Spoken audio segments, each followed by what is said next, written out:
Welcome back, dear listeners, to Fright or Flight, the podcast where we rank, recap, and review every horror movie in a given franchise. I am Jump Scare Jerry or Geraldine, whichever one you prefer to call me. I'm the horror movie lover and the fright of the podcast. My name is Frankie. I'm the scaredy cat. I'm the flight of the podcast. And today we're talking Saw 6, where the only insurance scam in this movie is from the agents. Man, I hate insurance providers. I hate insurance in general and the providers. You pay for it, you never use it, and then when you have to, they don't give it to you. They don't give it to you. It's too expensive. You don't get full coverage until you reach your fucking deductible. It's bullshit. Yeah, it's all bullshit. Let's all burn it down. Geraldine, what are your general feelings about Saw 6? Okay, you know what? I was really harsh on Saw 5. Yes. Saw 6 was way better. I enjoyed it too. I was a big fan. I liked it a lot. I think, we talked last time a little bit about how Saw 5, a bit of the problem that we had with it was like the Fatal Five, the 5 people in the trap. We didn't really get to see too much of them. Mm-hmm. We saw more of the cat and mouse chase that we weren't too interested in. This one, I feel like it's kind of flipped. It is flipped, and I love it. Me too. It also stands on its own, I think. I think you can get invested in this whole insurance story without knowing too much about everything else that's going on. It kind of reminds me of a movie I've never seen.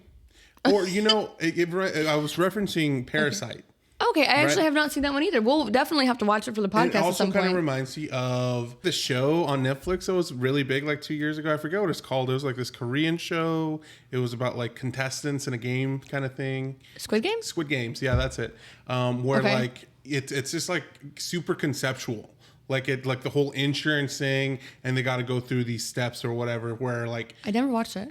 You never watched Squid Games? No, but I need to. I've never watched it either. It's been on my list. But I just know that it's like a super high concept thing that you can get it. Because I think there's a lot of horror that kind of does that, where it's like you take this crazy idea and see how it plays out or whatever. And I feel like you can get invested in that in this movie without knowing too much of the other Saw movies. While like Saw 5, if you didn't watch any of the other ones, you're like completely lost. I was so invested. They did so well with this one. I don't know. Like, I mean, I guess it was necessary for the other one to do the cat and mouse, like, kind of chase thing. So I guess, but, like, that story was, like, the most boring story that we've gotten so far. Yeah. This one, I couldn't stop watching. I literally had so much anxiety. Just the opening scene itself. Like, even, like, with the loan officers. It was like, you guys are handing out these loans, even though you know that these people can't pay them, and you're financially putting them in a tougher spot. And then... like it's predatory. It is predatory because then you're accounting on on repossessing their you're like counting their stuff. For them to default and take more than what they gave. Because that is an actual thing in general. Student loans, it's a big one. Like they are like, oh, you're not old enough to drink or do any of these adult things, but crazy. You're old enough. Years old. You're old enough to go thousands of dollars into debt, babe.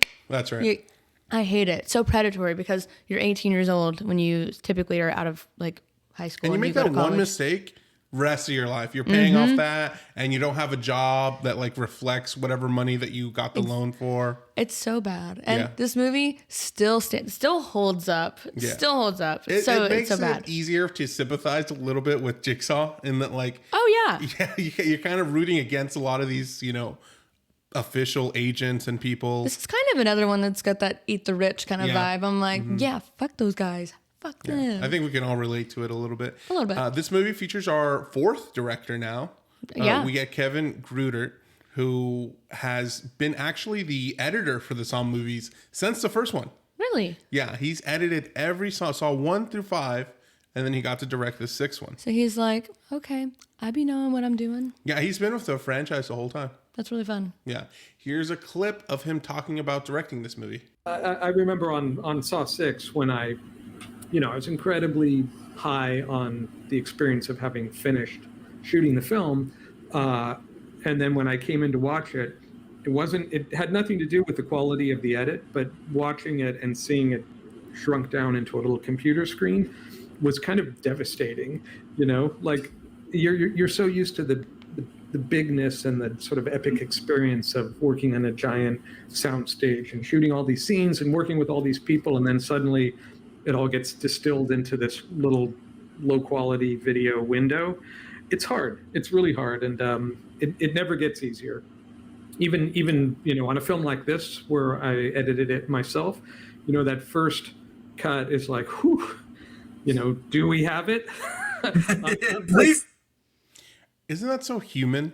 That is so human. It's just whenever you think of like a big production and you think of like one man is in charge and it feels like they know what they're doing, but they're still just people like me and like you. Like the idea of me directing a movie sounds bonkers. Impossible. It's so fun because the experience of being an artist in general is such a hard one, because no matter how good other people will view your work or how like complimentary they are of it, like we viewing our own work, we're like, yeah.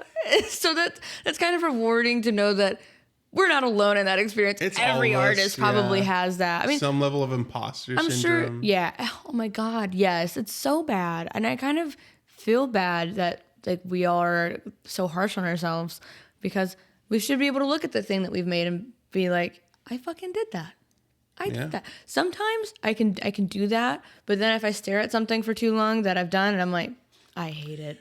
But I can't help it. Like if I write a song, if I take a photograph, all I do is like listen to it over and over and over again, and then I hate it. You dissect it. You're like, I could have done this better. Next time I'll do this better. Yeah. Like, but that's kind of the cool thing about it is like I keep seeing this like message like reappear on my feed, and I kind of appreciate it because it's a nice reminder. Like your first anything's gonna be awful. Yeah. And like compared to like where you're going to be with it in the future. So it's always like a fun reminder. Yeah. You just got to keep doing it. Yeah, you just got to keep doing it. And it's going to suck and it's going to suck. And eventually it's not going to suck as much. But also like to see like, that's kind of a really cool, I mean, he's totally diminishing the work that he did with this film because it is a wonderful film. It's awesome. And he's over here worried he's like, did it work? It's so small. Like, it's like, no, dude, it's a great film. Yeah. Like, but I understand though, like to see it in different mediums, different lights and stuff. I mean, it's just hard to see your work in front of you when you're like fully done with it, because you're like, I just feel like there's so much more I could do with it. So now I want to give a little sense of the landscape here. The year is 2009. Riot Games just released League of Legends. Damn. Are you familiar? I am familiar with it because that was something that one of my good friends who recently just had a birthday. Happy birthday, Colt. He used to play that consistently, and he would always say, God, I hate this game, and I would never understood, but now playing more video games in my adult years, I'm like, I totally understand what he meant by that. And I think my boyfriend recently had played it a couple of times, but not really, he didn't really get into it as much. He's more of a World of Warcraft kind of guy. Fair enough. Cool. Jegging started gaining massive popularity in 2009. Love them. Because of the Kardashians, I do believe, Kim specifically. Yeah. I've never worn jeggings. Pretty cozy. Are they still in style? Is it acceptable in 2023? I mean, anything's acceptable, I guess. Films released this year include Avatar. Great film. Just watched it for the first time last year. It's a great film. And the sequel, I did. It still holds up very well. I don't like Unobtainium. I just feel like that's a stupid name. The movie 2012 came out. It was like a disaster movie. I was too scared to watch it. And then I also believed that the world was going to end in 2012. And I was like, I can't die without having my first kiss. In 2012, you still didn't have your first kiss yet? I had my first kiss before the end of 2012. So I made sure. Yeah, your parents don't count. The Hangover came out in 2012. The first one. I've never seen those movies. Me neither. It's crazy. I would have expected you to have seen them. I don't know why. It's something about you and Zach Galifianakis. I love Zach Galifianakis, but you've never seen The Hangover. But like growing up, those movies were far too inappropriate for me because in 2009 I was 10, turning 11, so I was still a wee little baby. 2009 Coraline came out, so that puts you in the same like landscape that I was in. I was in like 5th grade or so. Bailey, my partner, she was watching like the Austin Powers films. Love those movies. When she was a kid, because her parents would put him on like talking about inappropriate movies for your children or whatever. I never processed it until I got older, and then I was like, oh, these were very bad. Yeah. But that and like Spaceballs. Love Spaceballs. Like as you can see, my Schwartz is bigger than yours. I'll have to watch it sometime. The songs that were topping the charts at the time were Just Dance and Poker Face by Lady Gaga, both on the charts. Yes, Queen. Love Story by Taylor Swift. That one was okay. I love that song. It's such a good song. Great music video. Have you ever seen the video? Yeah, it's cute. She's wearing a dress. Yeah, it's beautiful. And You Somebody by the Kings of Leon. Kings of Leon. Yeah, I love it. I always thought it was weird how he says You Somebody. Yeah. I'm not a big fan. I don't like that song. I like it, but, to each their own. And that is our landscape for 2009. That's pretty wild, though. It really puts it... It's so weird because it's like we're entering a time machine. But, like, this movie still holds up as far as, like, the prevalence and especially with the capitalist, like, economy that we are currently in. Okay. So it just still holds up as far as the messaging goes. But it's just wild to think about, like at this time, I was in, like, 5th grade, like, watching Coraline, reading the book. I was a DS girl then, so... You had a DS? Yeah, I played, like... so many different games. They even came out with a Coraline game on the DS. Did you ever have the thing where like it's late at night, you still want to play your DS, but your mom's coming in, And I would be like, quick, like hide under my pillow. Would you? Yes, I totally would. Hey, you sneaky. Yeah, of course. I would totally do that. I would stay up for hours and play that thing. Okay, that's neat. We just went to a concert last weekend, and one of the people that were filming, people like record videos of their phone with the concert. Yeah. One of the person had a 3DS, and they were just holding it. That is so cool. Like that. I'm sorry. It was a 2DS. My apologies. What's the difference? The 3DS folds. The 2DS does not fold. Weird. I don't like that. It's too much. It's too big. It is big. I think it's for younger people, and it's cheaper. It's like an inexpensive option or whatever. It makes sense. Yeah. Have you seen the movie poster for this movie? I have not. I think you have added it to this document, though, but I like that. I don't know what it is. It looks like a boxing glove. What does that have to do with this movie? It looks like he's maybe Hoffman in general is like fighting for justice there. I don't know if you know, like there's like some shadow coming around too, and I don't know what the it looks like an imagery of boxing gloves, but with real hands. They're fighting against the insurance people. I guess it just doesn't connect, and also I just don't think the imagery's great. And typically, I love the Saw movie posters, but this one, I mean, it looks cool, but it's not on par. I feel like with the other one. Trust in him. Trust in who? That's what it says on the poster. I don't know. Yeah. Who's him? Because I don't trust Hoffman. It's obviously. Not Hoffman. Is it Jigsaw? Maybe trust in John Kramer because he had everything thought out. I guess. I don't know. It's trust that he's going to show up for you. He's going to fight for you. Yeah. Least favorite one so far. It's pretty dope. I like it. But I mean, I just don't understand like the full like messaging there, but that's just me overthinking it, I believe. So we get kind of two storylines here. Like we get a plot A, plot B. The plot B feels more like the plot A, to be honest, in this movie, where we have this insurance story where this gentleman, it's kind of like Saw 3 and 4, where it's one person and we kind of follow their journey. I like it. But I kind of feel like this is the best... or at least is this the version of it that has the most intrigue? We've had Jeff, and I feel like that I love personally. It's my favorite Saw movie, right? And it had a lot of emotional resonance.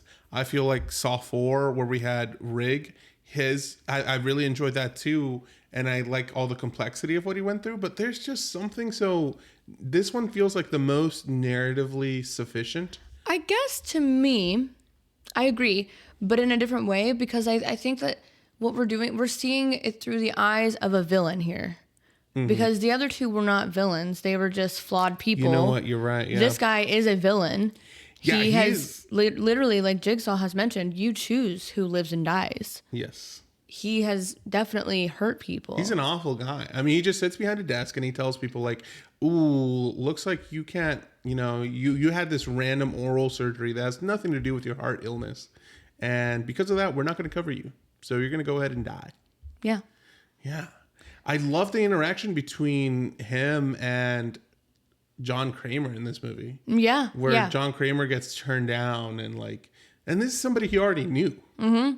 His own insurance provider, it looks like at some point. And he still got turned down.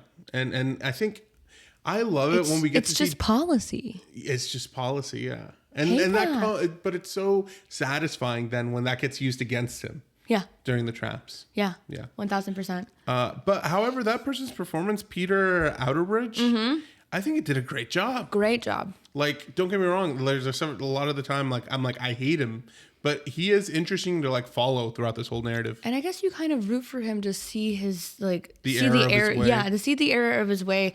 But then I also have like this sympathy because, I mean, I don't know.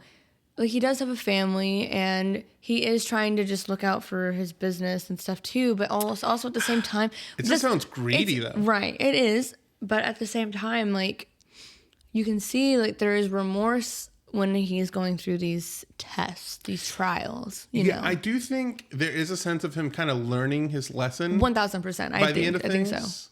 But I don't know. It doesn't. And I think that's part of the actor too. I think he did a great job of like. I don't know if it's like his expressions or maybe it is the writing, but I do feel some kind of empathy the more we follow our story with him. Yeah.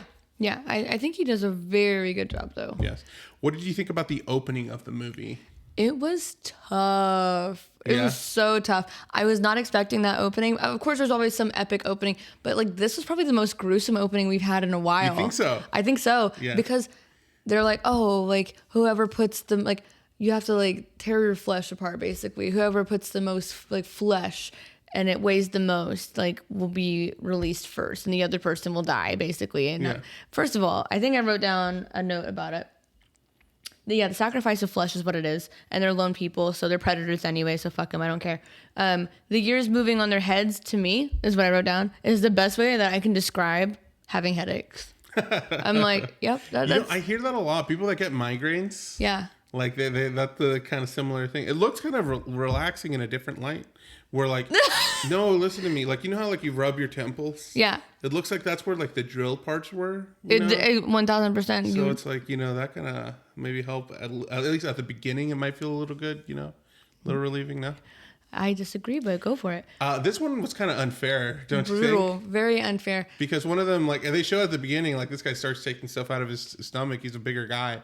But when she lifts up her shirt, she's, skin and bones. Yeah. She doesn't really have... So, he has that unfair advantage, but, like she was stressing me out because I'm like, girl, you're trying to use this tiny-ass little knife. Use the cleaver. Use the butcher And then knife. At some point, when she sees that he's putting in more skin than her, which... For him to just go straight for the stomach, I'm like... What do you think? I've been thinking about this because he has cut a lot off my of fat. arm. Your arm? You'd go straight to your arm? My left arm is useless anyway. I was thinking about fat, right? So I thought, maybe stomach. But we also have asses. No! Right? I'm never losing the ass. Oh, that's very valuable. That is my asset. Well, the only reason I don't think I would is because I don't think I can like get back there really.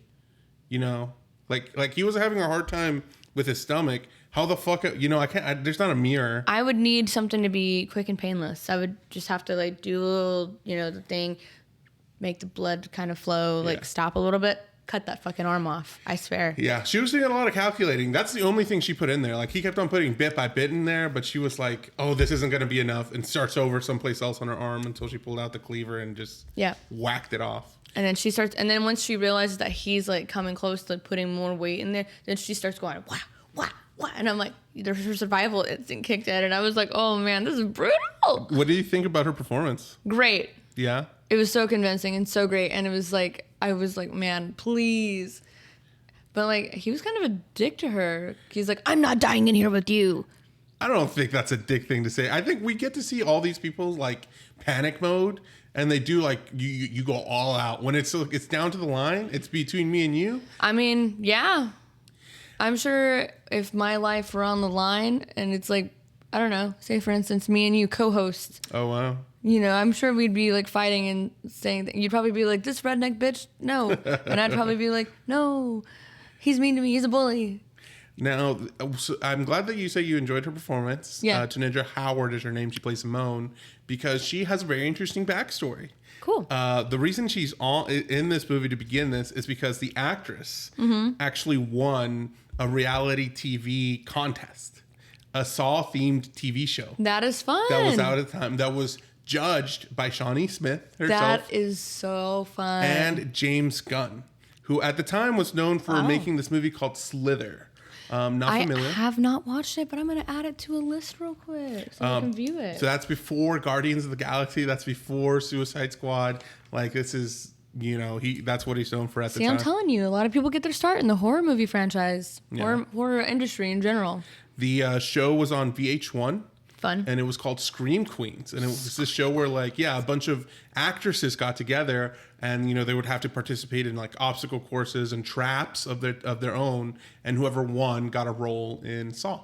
I would love to be on a reality show like that. Yeah. Wouldn't that be sick? That'd be so sick. Could be in the next Conjuring movie or something. I would do so well. Anyone listening at home, I'm a drama queen through and through. Put me in one of your movies. I swear. I'll do great. I'll do you proud. Here's a clip of Kevin talking, the director, about Scream Queens. Cool. Filmmaking is a funny thing. So I had the job. I knew, several years in advance that I was going to be directing Saw 6, like before we even had a story idea for it. And then at some point, I don't know, maybe a month or two before we started shooting, I was talking to Shawnee, and she's like saying, "Oh, we got this really great actress, to play a role in the movie." And I'm like, "What do you mean?" She's like, "The Scream Queens." No one told me about it. Like the whole thing came and went, and she's like, "Oh, the girl's really good," and I'm like, "But how could this even be?" And she's like, "And James Gunn and Darren were hosts and all this." I was like, "What? This all happened completely under my radar?" And when I asked about it, they're like, "Oh yeah, just find some role for her." That is so fun. Yeah, isn't that cool? That's such a cool concept for a TV show.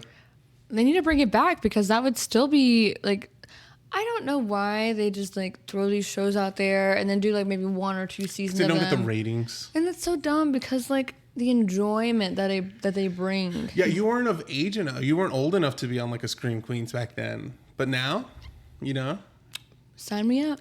Yeah, it's so interesting because they didn't know because I'm sure in the fine print it was like, oh, just put it. They could be a background character or something. Yeah. But she did so well that they put her in this role, and I think she killed it. She did, literally. Yeah. And she like chopped her own arm off. Crazy. Mm-hmm. Such a cool. Like I said, this opening scene was so brutal. I was like, ooh, like watching it. Like it gave me so much anxiety. But then again, this movie filled me with more anxiety than I did with the last one, and I was proud of that. It just really sucks you in a lot more, if I'm being honest. It really does. It's entertaining. There's a lot of tension here. Mm-hmm. Like, how the last one we had this whole cat and mouse situation between Strom and Hoffman? This one we also kind of get a sensation because we find out that Perez from the fourth movie is still alive. It's still alive, which makes sense to me. I mean, come on. All she had was a bunch of like little shrapnel in her head or whatever, and they just got to pull it out. But apparently Erickson kept her like safety secret so that she wouldn't be involved in any more Jigsaw happenings. Which makes sense. Yeah. Protect your own. And in this one, it kind of feels like Perez and Erickson kind of already know that it's Hoffman. Hoffman is behind all this because he's been using... He doesn't hide it very well. First of all, he's sloppy. Yeah, John Kramer would never. Yeah, he's not as good of a Jigsaw. No, he's not. And it's coming back to bite him in the ass. He really tries, though. He has Strom's hand... And he keeps using it to put fingerprints everywhere. I saw that coming, though. I saw that coming when they were like, "Oh, we found fingerprints." Oh, that's a poster. Poster of Strom's hand. That makes a lot of sense. Yeah, it took me a second. But also, like, I saw that coming because, I mean, like when they were mentioning, like, oh, there's like traces of this, and they're like, you can tell when people's like fingerprints are dead. You think so? Yes. I can't tell. It's a forensic thing, I'm sure. Oh yeah. How much do you know about that, Jaron? Not a lot. Yeah, I'm not a killer. For sure.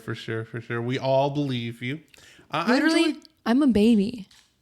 Why would I kill anybody? I'm a baby. Sounds like an excuse to me. No. You know what? I cried today because it's so stupid. I am getting pre-employment screened for my new job, so I had to go take a little pee test, like a little drug test, which I'm sure will come back fine because I don't really do drugs. Don't really do drugs, kind of. I mean, I take CBD recreationally for like a mood stabilizer kind of thing. A little bit of cocaine. No, I don't do anything else. Mood. CBD is like diet weed. It doesn't even literally. I don't even take it every day. But anyway, not the point. And I chugged this whole can of liquid death tea. Oh my God. And I was like, I gotta pee. I'm ready to pee. This is perfect because I gotta go pee. And then I go in there at 11:35, right after my neurology appointment. And I'm like, I'm ready for my drug testing. And they were like, we're not doing walk-ins until 1. And I was like, but I have to pee now. Go pee. You'll have to pee again. So then I left and I just started crying my eyes out for no reason. Yeah, you got some issues. You have to work out. Shut up. I mean, you're the one telling me. I was just telling you guys I couldn't be a killer. I cried over a pee test, you know? Yeah. I'm probably PMSing. It's fine. Then you know what that happens, Then you do become a killer. I like seeing Agent Perez back. I like her. I think she does a good job. My only disappointment is that we bring her back just to get rid of her again. Yeah, it's not enough time. Yeah, not enough time. Erickson's back. Cool to see him. Yeah. He doesn't get a lot of lines. Doesn't. No. What do you think about Jill in this movie? I fucking knew it. You were proven right. I am good. I literally wrote that down in all caps later on when I was watching it, when it finally showed more. And I was like, where was that? Where is it at? I just want to read it to you because I thought it was funny. I said, I fucking knew that Jill was involved. Knew it. And then it showed Amanda at the beginning at that one part. And he's like, oh, yeah, see, Amanda's cured. She knew Amanda probably because of her fucking clinic. And she did. Yeah, she went to the clinic. Literally, I fucking called it. You did, yeah. Jill was in on it. I could be a detective, my friends. I don't know. You could with all your knowledge of forensics. Yeah, you could be there.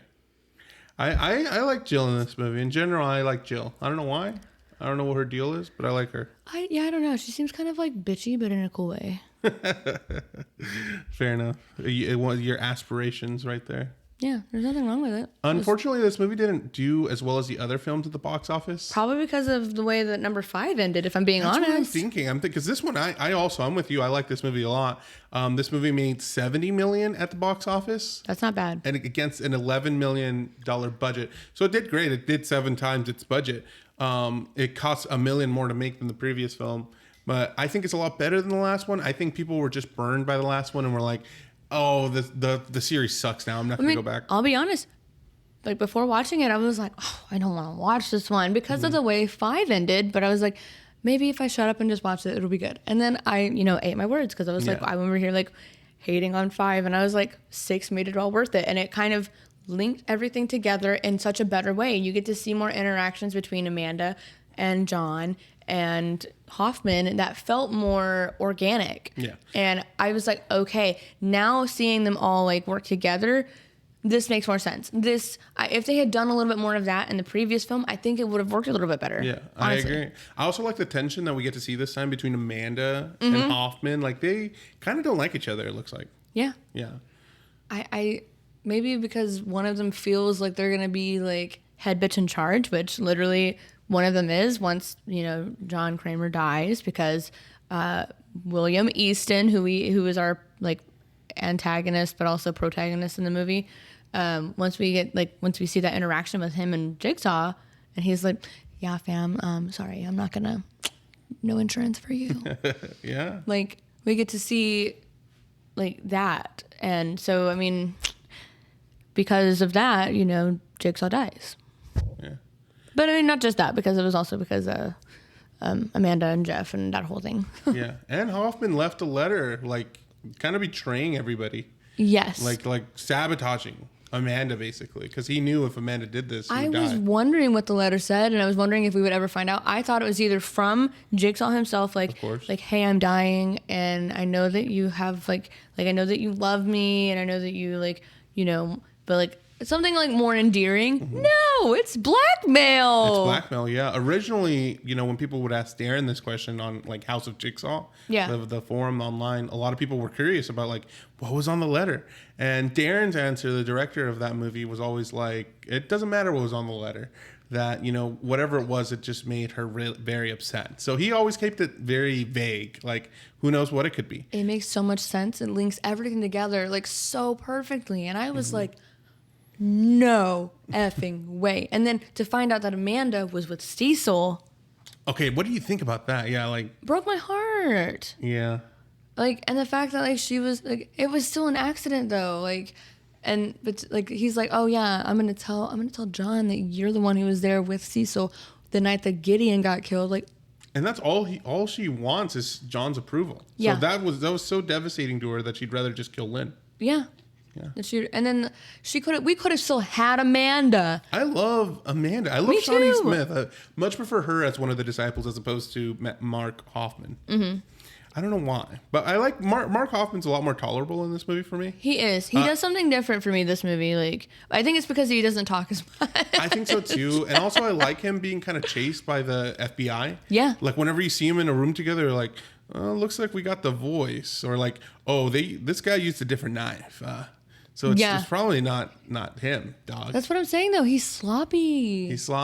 And then like he keeps on like walking around the room every time like they're a little sus. I mean, of course it's in the script, so it's written that way, but it's like, bro, you're making yourself look so suspicious. Yeah. And then he, once they finally do find out his voice, he goes apeshit. Yes. Starts killing everybody. No traps this time, just straight up. Literally, stabby. I would have been so anxious. I would have been crying and pissing and throwing up and shitting myself at the same time. But we've all been in that situation, really, where like your mom calls you and she already knows what you did, but you're trying to hide it still. You know what I mean? Yes. Have you? But you already kind of know that she knows. Well, sometimes, yes. But like, I was the worst about telling on myself as a kid. I don't know why. I just had this guilty conscience that followed me around. We already covered this because you're a narc. You narked on yourself, bro. I did. And this one time, my brother and I were really little, and we went to the grocery store, and I found these, like, this is when Incredibles was out. I found these little temporary tattoos of Dash at the grocery store. So I stole them as a child. I stole them from the grocery store. Okay. Fair enough. And then I blamed my baby brother, Dagan. Wow. He was like still in the grocery cart, like probably he was a toddler, but he was probably like maybe like 4. And you were like what, 6, 7? 6 or 7 years old, and I stole them. And then I was like, well, Dagan told me to do it, and they were like, but she was talking, so I mean it's not like uncommon but he was also mean at the time. So Dagan? Yeah. You always, whenever you mention him, you say he is mean to me a little bit, but it's okay because I love him. But yeah, I literally blamed it on him, and then I was like, well, no. I kept changing my story, so then my mom found out eventually. I got my butt whooped, and then I got grounded real bad. Was it worth it? Did you get to keep the cups? No, there were tattoos. So we had the tattoos on me, but I felt so sick to my stomach because we stole them, and we were wearing stolen tattoos. Yeah.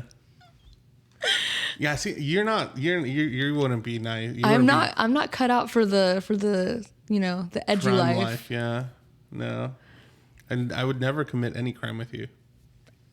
Yeah, I wouldn't ask somebody to because I'd be the first one to abandon you in the crime. That's fucked up. Okay, so we talked a good bit about the pound of flesh trap at the beginning. Let's go over some of the other ones. So we have the oxygen crusher. It's the first one that our buddy here, William, has to endure. I thought this one was just okay.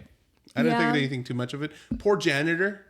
He works an awful job. Yeah. Sure, he smokes. Smoking is bad. But, some people just need a little relief when their lives are so awful. That's why I don't blame people for, like, doing some things, some vices I feel like are a little bit, like, the world is already so, like, daunting.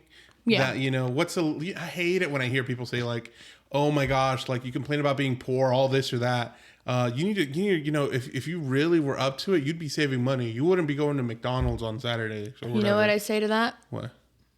Yeah. Like, shut up and let me live. Yeah, you want me to be poor and miserable? You know what's not cheap? Healthy food. Exactly. So fuck off. Yeah, like those $10 a week are gonna fucking get me out of poverty. Right. Eat my ass.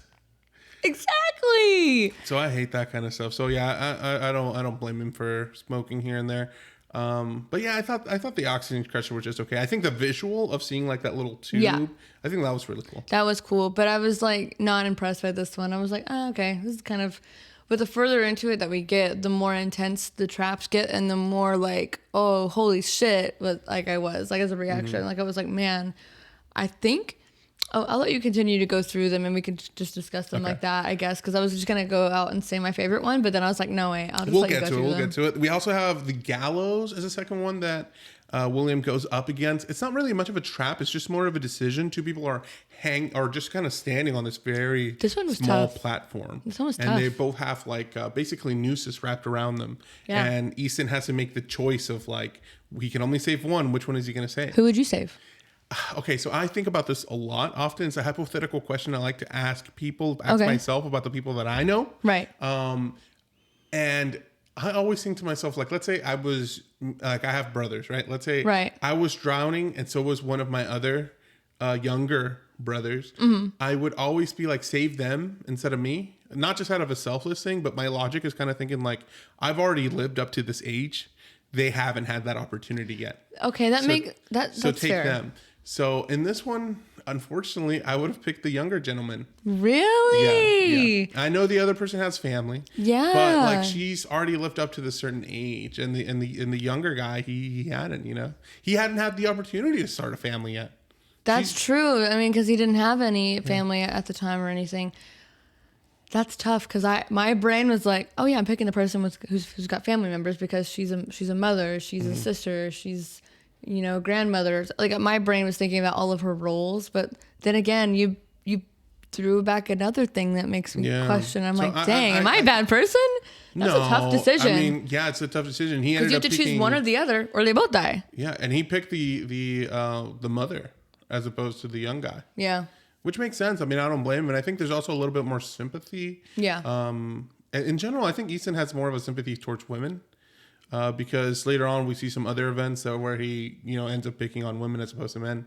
And I think that does draw on a little bit of a thing. We also find out later that the only family he has is a sister. Yeah. So that maybe that ties in somehow. We also have the steam maze. This one's kind of like a bit of a, what's it called? Well, a maze, of course. You remember the steam maze? Yeah, the steam maze with Debbie, his lawyer. Yeah, with Debbie. I thought this one was pretty cool. Just that, it looks like a video game. Yeah, it was just very ouch for me. I was like, every time I was watching it, I could just. You could feel the steam. I think you'd be perfect for this trap. Why? Because you already experience this every time you shower. You go through the steam maze trap. So this would be nothing to you. It is not that brutal when I shower. Well, what's the thing you always say about how you want your showers to feel? Like hell. Yeah. So I think you would have been pretty apt for this. Unfortunately, the end of the trap is once she finally gets out of this awful, horrible, hot steam maze, that the key to free herself is inside William, and she would have to saw him open to get out the key. And he's like, no, dodging it. And I'm like, please. Please what? Like literally, if he would just stand still and let her retrieve the key. It's just, here's the thing. She didn't seem like she was going to be very easygoing with it. Yes. She was like. She just wanted to rip him open. And he was like, hold on. I'll we can do this. But, yeah, but still, stand still. Yeah, you're not wrong. We get the shotgun carousel in this movie. Yeah, that was fun. I was gonna say it was entertaining to watch. This is probably my favorite out of all of them so far. Yes. with this movie. Well, let's talk a little bit about the whole idea of the dog pit referenced earlier in the movie, where Easton has this crew of people that work at this insurance company whose sole job is to look through applications and find out any errors they can find, reject people, to deny people their claim or whatever. They just detail through detail trying to find a way out, a loophole out of this. And it comes to they come back to kind of explain what this formula is, which of course William Easton created it himself, but it's they want to give coverage to people who really don't have a lot of health issues, because people who have health issues, they'll be spending so much money on them. It costs them a lot more money, which is horrible, because it's maybe if they had the coverage to get better, they wouldn't need coverage because they could get the healing that they need. And John Kramer said something really interesting about how in other countries they pay when they're healthy. Yeah, because that's what they want to be. They want to be healthy. So they pay for that, as opposed to here where we have everything backwards, you know? We really do, and it's still like a big issue so many today. people don't have health insurance. This movie, by the way, came out the same year the Affordable Care Act was Obamacare. Yeah, when it was announced. Big yikes. Yeah, so it was pretty topical. Very topical, and it just makes me upset because I just think about all the people who, you know, like, for example, like, not to throw my boyfriend under any bus or anything, but I'm going to tell his little story. He had a kidney stone, right. And just going to the ER and the urologist, like, we had over $2,000 in medical bills. $2,000. $2,000 sure with insurance. People, with insurance. Yes. Without it, well, what are you going to do? Right. And we have to go to the hospital. And we don't have a choice. He doesn't ever want to go to the hospital because it's not that he doesn't want to get better. He just doesn't want to have to pay the bills because then we're further in debt. Who can afford it? I don't understand. Yeah. And that's so sad to me because we're definitely far more privileged than some other people too, because some other people have like sick kids too, who just are constantly getting sick, and they're like, oh, they can't do anything about it. I'm just going to neglect myself fully, take them to the doctor. Yeah. But even then, like, oh man, I just can't imagine. This world is so fucked. Or just in like when you have a kid. Yeah. They charge you for every little thing. That's why, like, people, like, I'm glad that, you know, that's one of the good things that definitely came out of, like, TikTok. There are definitely some benefits and some downfalls of TikTok. But one of the benefits is somebody had mentioned, like, when you go to the doctor, ask for an itemized bill. Right. Like, they'll charge you for fucking Band-Aids, bro. Yeah. Like, they'll charge you to touch the baby. If you want, like skin-to-skin contact, that's a fee. Why? I don't know. Just for you to hold your own baby. Yeah, you can go straight to hell with that one. No, thank you. That's what straight to hell. Like that's so accurate with this movie, because that's a lot of these people seem like they're doing something very evil. It's also a lot of the imagery that I feel like we get to see, because whenever we entered the steam room, I thought the room was on fire. It's like hell. Yeah. I think something very interesting is I think this kind of maybe happens naturally. I forget what movie it is, but there's like who does Citizen Kane? Is that Hitchcock? Orwell. He has this movie that addresses... No, wait. Not Orwell. I'm thinking George Orwell. It's Orson Welles. Orson Welles, that's it. He has this movie where it's basically a similar concept. It may not be insurance companies. It may be something else. But regardless, when you're at a position where all you look at is numbers, and when you look down from like a tall building, all the people are just dots. Yeah. Right? And so if like 3 of those dots disappeared, you don't really notice that much. And Jigsaw here puts all these people into where like you can see it firsthand up close what the kind of decisions you're actually making. Yeah. And that these are human beings and they have lives. Yes. I love that, because we get to see Hoffman be really careless when we see him carrying Timothy Young in the wheelbarrow, and he just like carelessly throws his body. He doesn't care. And I was like, that is so terrible, because also he didn't that also makes me sick to my tummy, like, thinking about that movie, because he was so young, he was remorseful, he made a mistake, he paid for it as well. Yeah. And then nothing else comes of it. He doesn't get to like live his life, and he was young. So I just think about stuff like that, and I'm like, man. And he was going to medical schools too, so he could have been saving lives. He could have been, and it's just so sad. These movies have such a depth that really stay with you after, and it's crazy, because I agree. They have like fully changed like my thought process about the way that these movies are made, because it's like you fully understand John Kramer's like reasoning for doing things. Like I said in the beginning, I feel like sometimes you can sympathize with him. Oh, yeah. He makes a good argument for things. 1000%. Yeah. However, it's never personal. Bull fucking shit, He's John. such a liar. All this is so personal. All of this is so personal. John. Like, you're literally going after the insurance agent who denied your like coverage. Personal. I do think it's interesting though, like when he has that conversation, he's like, oh, I have money. Yeah. It's about the principle. Yeah. I love that though. Yeah, right? He obviously, has thought through this, and it's something that we can all relate. And now this movie was made 2009. Right. It's been 14 years. And are things any different? No. It's still just as awful. And, we're talking about health insurance, this whole thing, but a lot of times car insurance can be the same way. Like, really, just the insurance system in this country, in the United States, is just awful. Really? There's so many, like, issues in general. Yeah, everybody tries to get out of it. Everybody tries to get out of it. There's, like, this, like, generational, like, poverty and generational wealth. Like, these two different, like, things that like are contradicting and stuff, and like how people try to break that cycle and enter a new kind of cycle for their family to pass on to their children. But it's just this never-ending cycle. Exactly. And the people that are up stay up, the people that are down stay down. Yeah.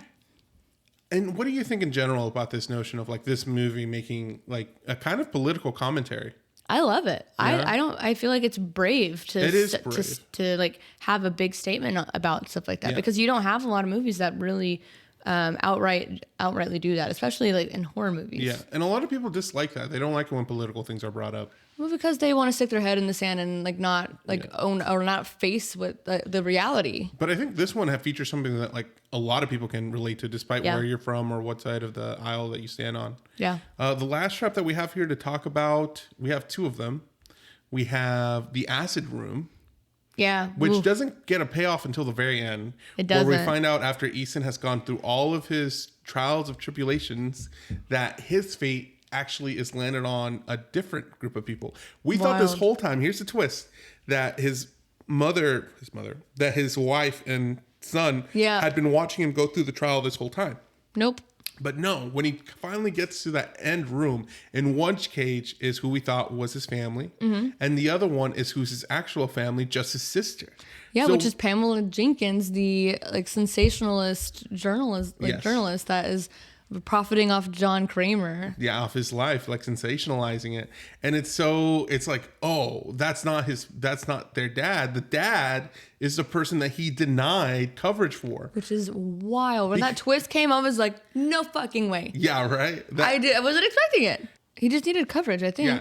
Well, and they denied him coverage. They denied him because he had a pre-existing condition, but he had been paying for 10 years. He had gotten coverage from them for 10 years. You're just like quit on your client? Because he had oral surgery that's completely unrelated. And he started going off on this spiel during the meeting that like, oh, well, your bad gums can lead to like heart injury and all that. So maybe that's why you had a heart attack or whatever. Like those things are obviously not connected at all. But he's just thinking about his like, oh, this guy's going to cost me a lot of money. So I'm going to deny him over like some random loophole I can create. Crazy and sad. Well, it comes all back to them because now the mom, the wife of the person that he essentially killed, it decided that no, your life is in my hands and I choose you to die just like you chose my husband to die. And I really like this line that she says because she says, I'm not killing you because you killed my husband, but because I can't live with myself the idea of you doing it to somebody else. Right. And that is so true. And but she can't bring herself to do it. But her son does, which also I love the fact that it's Devin Bostic. This is the first horror movie I've ever seen Devin Bostic in. He played Roderick in the Diary of a Wimpy Kid movies. Oh, he looked familiar. Yeah. Interesting. He did a good job. He says, you fucking killed my dad. And then... Hell yeah. Then turns the lever. And then this whole thing, this like tub of... What was it? Hydric acid? Is that what it's called? Hydrofluoric acid? Yeah, hydrofluoric acid. This whole time we thought it was going to come out of the sprinklers. Eats through your skin. Yes, but instead it gets pumped into 20 needles? Yeah. And a whole rack of needles comes cradling down from the ceiling, stabbing Easton and right in the back and just getting injected into his body. And it just eats away his flesh until he's like ripped in half, essentially. Literally ripped in half. It was gnarly. It was gross. It was messed up. It was super gross. But man, I mean... There's so many like tough traps because you're like choosing like the fate of one or the other person or both. Yes. Or you're choosing to save two people or all six of them die. Like, I mean, in this one, the fate is in the opposite person's hands. He's paying for what he's done, essentially. It's still, I mean, I can't be mad at what happened, like they chose to kill him the way that he kind of just like killed. Probably done that to a lot of people. Can you imagine the amount of people who, were denied coverage? I mean, and John Kramer was like 30 to 40% chance. That's still a big chance of like survival. But he doesn't want to shell out the money for that. Yeah. No. What did you think about the reverse bear trap 2.0? Hells yeah. Also, I think I wrote something down about his face. I said he ain't looking too hot now. Yeah, half of his face kind of gets ripped open. I said, the reverse bear trap for our good pal Hoffman. I love it. Yeah, I thought it was super neat that we get to, quick call back to the original Saw movie. I think there's nothing like that scene where we first see Amanda in the reverse bear trap. I mean, it's just so iconic. Right. But I think the way he gets out of it is so interesting. Yeah. Those bars that the reverse bear trap releases. Yeah. But he clamps it in between two bars of a door so it doesn't open all the way. And with that extra time, he was able to get it off, but not without suffering a little bit of injury to his face. Which was gnarly. So we'll definitely get to see where that brings us in Saw 7. Yeah. The final chapter lies. Yeah. Or is that Saw 8? No, it's Saw 7. It's goes by a lot of names. Saw 7, the final chapter, also AKA Saw 3D. Oh, so then what is Saw 8? Is Saw 8 just Jigsaw? Yeah. And then, okay. We're really running through these movies. Yeah, the next one, starting in Saw 7, we're kind of in the final stretch. The last 3, we've done 6 of them, and directed by 4 different people. So it's exciting to get to continue this. This is very exciting because we're getting closer and closer to the release of Saw 10. Yes, which we didn't talk about this on the previous pods, which we said we would, that they do a blood drive for every release, and I didn't know that. Yeah, Saw sponsors a blood drive every year that they release a movie, where they go out and see how much blood can you give, this whole tagline of donating blood to these people, because in the movie there's a lot of blood. That's so cool. Isn't it so cool? Because it's such a good cause. It's a great cause, and it just goes to show how much I'm sure, part of it is marketing, but it's marketing for good. But I feel like we see a lot less of that, if at all, nowadays. So super cool of them to sponsor the blood drive like that. Yeah, it's so cool because I really didn't know that, because growing up, we didn't really have a lot of social media marketing back then, because, 2009, I was in 5th grade. I wasn't looking on social media. I was playing my Nintendo DS, wearing my little ducky robe, which I still own, which is funny. You'll have to wear it sometime. I'll have to wear it sometime. Yeah. And just playing my little games, reading my little books, that kind of thing, having a good time. Not even worried about social media. And now it's everything. Yeah. So what's your favorite shot from the movie, Geraldine? It would have to be between the carousel, the shotgun carousel thing, or the final trap. I'm kind of a final trap gal. Sometimes just say they create so much tension. I'm with you. I'm with the shotgun carousel. I really love it. It's so cool. It's the whole time my eyes were just glued to the screen. And also the spiral that was on the door. The spiral, the banter between all of the different people that were from the dog pit in there in the trap. Man, it was wild. And especially the last guy. So Easton already chooses the 2 people that are going to live. Yeah. And he has to wait a full rotation. He knows he's dead. He was only given 2 people to save that he already did. So he's just waiting on the carousel to come up to the shotgun and get blasted in the face. Yeah. Yeah. And I love what he says is he's like you look me in the face when you kill me. Yeah, look at me. Yeah. And then he does. He does, and then he dies. And then I think he's kind of like, oh, I didn't think he actually was going to do that. He's like, no, please. And I'm like, no. It's awful, yeah. But it was gnarly, because no matter what decision you make, nobody's going to be happy that you're saving 1/3 of the people there. But yeah. I mean, several of them have to die. Lucky, the first girl, she got lucky, right? No, the first girl died. Yeah. The second girl. Oh, well, the first girl who mentioned, she's like, please, I have children. He saved her. And then the other person, the other girl was like, I'm pregnant. And they're like, you're lying. And then he's like, but he really couldn't face them when he would kill a lot of them, though. I think he felt guilty, because I would. Especially if it's people that I know. I think my approach would honestly be, obviously I don't have a relationship with any of these people like he did. Yeah. But I would just save the first 2 people. And I'm sorry everybody else, but I think would be morally wrong to not intentionally not save anybody. You know what I mean?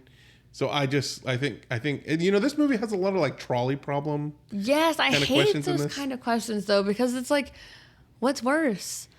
Yeah, one or the other. Because they're both bad options. Well, where do you stand on the trolley problem? Where you have a trolley's coming through, and on one track you have 1 person tied up, on another track you have 5 people, and it's set right now to run over the 5 people.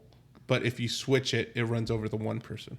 I think we have talked about this on the podcast before. I would choose the one because one is better than multiple. But then you mentioned, oh, what if it's someone that you love, like your boyfriend? And I'm like, well, that changes everything. I think what the gist of it is just that, like, if it's already aiming towards the 5 people, it means you don't have to do anything. Maybe it's not like But then you do nothing. So either way, you're complacent, you know? So there's it's so nuanced. Yeah. And I hate those kinds of questions because then it makes you feel bad no matter what decision you choose. Right. Yeah, it's no good. No good. People die either way. Yeah. Ugh, hate it. Okay, so we're going to go with the shotgun carousel. It moves on, and we get to rank it now in our trap rankings. Our current rankings are number 1, the rack, number 2, the needle pit, number 3, the reverse bear trap, number 4, the glass coffin, and number 5, the bedroom trap. Where do you want to put it? This might be controversial. Oh, wow. But I want to put it at number 2. Number 2? Yeah, I thought it was that gnarly. It's super cool. But I'm willing to budge on that number. You know, I'm going to be honest with you, Darylyn. I'm going to meet you there at number 2. What? Like, here's the thing. I love the needle trap. I mean, come on. Right. Iconic. But if we're being honest here, you're not going to die from the needle trap. Right. Is there any situation in which that kills you? I mean, I don't know. Exactly. Probably not. No. But this one obviously does. Yeah, this one does kill. Yeah, so I'm with you. We're going to put the shotgun carousel is number 2. Ooh. Fun. Tough. All right, and that brings us to our movie rankings. Oh man, this is tough too. our current list is number 1 Saw 3, number 2 Saw 2, number 3 Saw, number 4 Saw 4, and number 5 Saw 5. Now, like we ranked Saw 5 6 last time. We both rated a 6 and then get an average of a 6. What do you think we're standing in here? Do you want me to go first? Yeah, I want you to go first this time. Okay. So if I look at our rankings here and what we rated the previous movies, I enjoyed this one a lot. Okay. A little bit more than I feel like I should. I don't know why I feel that way. I feel that way too. But it's kind of like one of my favorite versions where it's like one person going through a lot of things. It's just so compelling. Yeah. And I see on the list that in 4th place, Saw 4, I gave it an 8. Right? And I like this one just as much as Saw 4, if not a little more. Me too. So I think I'm going to give it a 9. Okay. I'm going to give it a 10. You're going to give it a 10? I liked it that much. It was that good. Wasn't it good? It was very good. Like, when I think back on it, I'm like, okay, I know I would put it above like the regular Saw, the first Saw. I was like, well, Saw 2 was okay. I think I'd put it above that one. Wow. And then, so to me, it's like, it's got to be like one of the top ones for me. It was really that fun. That ties it up with Saw 2. Okay. So what do we do for tiebreakers? This one has a lot of heart in it and a lot of like big themes. I agree. The insurance thing is a big relatable thing, but Saw 2 has that twist where the cameras. Oh yeah, that was pretty gnarly too. I'd still put it above Saw 2. I don't know. That's me. I'll go there with you. We're gonna do the new rankings. It's number 1 Saw 3. Oh man. Number 2 Saw 6. Number 3 Saw 2. Number 4 Saw. Number 5 Saw 4, and number 6 Saw 5. Oof. All right, that's interesting. I wonder how many people are mad at us right now. I'm sure there's probably a lot. You know, because we got the Hoffmaniacs. Oh yeah. You know, they're on our ass. Yeah, you know, they're probably like really upset with us because of the last episode anyway. But you know what? I stand by my ranking, baby. I stand by it. All right, there it is, guys. We're super excited We're super excited to continue. Here's a little teaser. I have this little clip of Kevin, who directed this movie, is the person who directs Saw 10. Also, what? Yeah. Ah! So we like this movie. Let's see what he has in store for us. I really, really went into it thinking, what more can they do with Saw? And I read it and I was like, holy shit. And I gave it to my wife and it's like, can you read this and tell me? And she was like, holy shit, you got to do this. And so I was thrilled. I was really thrilled. And I don't think I was wrong. So, I would say by far it's my best movie. I agree. It's so good. now I will be excited to see what more can they do with Saw 10. I have purposely not watched the trailer. Me too. I don't know anything about it. Because I want to watch these movies in order, and so that I can kind of understand what the trailer would like be referencing. Because I don't want to spoil anything. Yeah, especially with these movies, like the Saw franchise is kind of one that you want to experience. So I'm actually never going to even see the trailer until after I see the movie. Oh, really? Yeah, just so I can come in completely blind, not know what's going to go on or whatever. Okay. Yeah. Maybe I'll do the same so that we can have a blind reaction, and then we can, do a quick little like, oh man, like kind of like what we did with Evil Dead Rise. Yeah. What did we think? So excited. I'm excited to go watch it with you, actually, to the theater. I'm very excited. I'm like, these movies have a different place. I never expected to love these movies. Yeah. Isn't it fun? Especially because of all of the shit that I hear. My whole family, when I told them, I'm like, oh yeah, I gotta go home and watch the Saw movies. They're like, ugh. They're great. Maybe they don't know. I feel like people don't know. No, they've watched them and they're like, it's the same story over and over. I'm like, but they just... I mean, I get where they come from with that. Sure. But isn't that Texas Chainsaw the same story every movie? Yeah. So, I mean, I think they just... I don't know. Maybe it just appeals to a younger audience for some reason. It's definitely a more modern franchise. Yeah, it's the most modern franchise I think that we've gotten in a long time. So I'm down with it, though. Yeah. I love it. Well, we're excited to get there. We're doing Saw 7 next week. Yeah. I'm super excited to get there with you guys. Thank you guys for listening. Follow us at Bright Flight Pod on TikTok. We're uploading skits. I hope you like them. We're doing a lot of things. So rate us. Give us 5 stars. Yes. As we enter spooky season. Also, happy Sawtember. That's what they're doing. That's what they're doing online. I didn't make that up myself. I'm not as cool as them. Yeah, you could be on their marketing team with that kind of thing. They said that. I saw that you sent me an AMC remake of the Nicole Kidman. That was great. Thing. That was super cool. Yeah. Apparently, people were mad about it, so they made them take it down. So some people have been reposting it on purpose. Yeah, good for them because it was hilarious. It was perfect. Go check that out if you guys are interested, and we'll see you guys next time. Goodbye. See you next time. Bye. Thank you for listening to Fright or Flight, a Live Oaks Village production. This episode was hosted by Geraldine Johnson and Saul Alberto Arizmendi Ochoa. Editing and music composition by Saul Alberto Arizmendi Ochoa.